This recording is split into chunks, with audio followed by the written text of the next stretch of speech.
This is Jennifer. I'm Steven. We're with Medtronic, and we just wanted to speak with you briefly about end-tidal CO2 monitoring with the Philips MX800 monitor.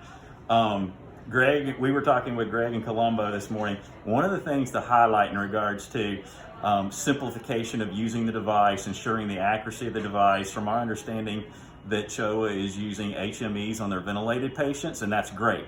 One of our recommendations is that you please place the end-tidal CO2 intubated filter line on the dry side of the HME and not the patient side, because that will help tremendously in avoiding moisture getting into the line and thus moisture getting into the pump and causing end-tidal CO2 erroneous readings or failure. So that's tip number one. The other thing is yellow is for long-term, and the tip of the line, the ending of the line is color-coded. Yellow is long-term. Anything more than 8 hours would be yellow, and anything where you're going to be using it 8 hours or less, orange representing short-term. And the major difference between those two, as far as yellow and orange, yellow being long-term, is that it has a Nafion material in it that helps with moisture handling, wicking capabilities that's not in the short-term line. In the position of this. Okay, yeah, you want to mention that?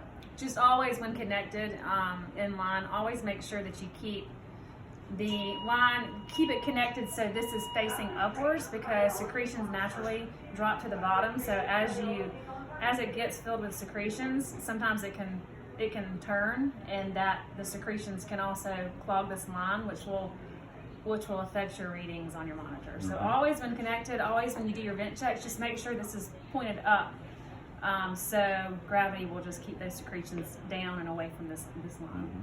And the biomed team here at CHOA is doing calibrations on this technology on a yearly basis to ensure the accuracy and reliability of it. And the other nice thing about microstream, side stream monitoring is it does auto zero calibrations while it's in use to help ensure the ongoing accuracy of the technology as well.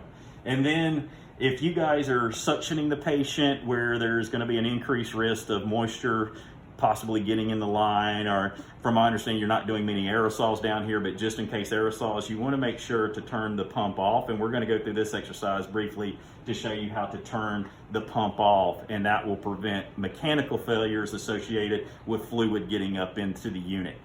And how you do that, as you can see, Jennifer here is breathing. We have a nice end-tidal CO2 waveform. Our end-tidal CO2 measurement is up here with our high and low end-tidal CO2 values along with respiratory rate. To turn the pump off, we would simply click on the end-tidal CO2. In the box here, you will notice there's a message that says pump 15 minutes off. If I press that, what we're going to do when I think I might have to press it again. There we go. It came on. It may be a little delay when it comes up. When you press that pump 15 minutes off, it has turned the pump off. And you will see she's still breathing. However, the tracings have disappeared and the pump on shows up. That lets us know we successfully turned the pump off.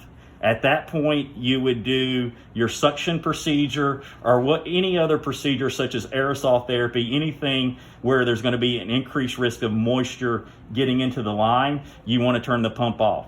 The nice thing, the safety part of this is, let's say you get called to another room stat, you forget to turn the pump back on. After 15 minutes, the pump will automatically resume, and end-tidal CO2 monitoring will resume as well. However, if you finish your suction procedure and you want to come over here and turn the pump back on when you're finished, you just simply click here, pump on,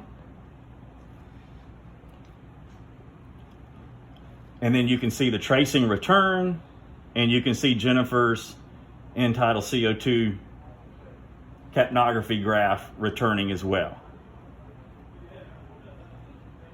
So we've got a nice waveform, so pump is officially back on, and we can close out and move on. However, like I said, if we forgot to turn the pump back on after 15 minutes, it would automatically resume.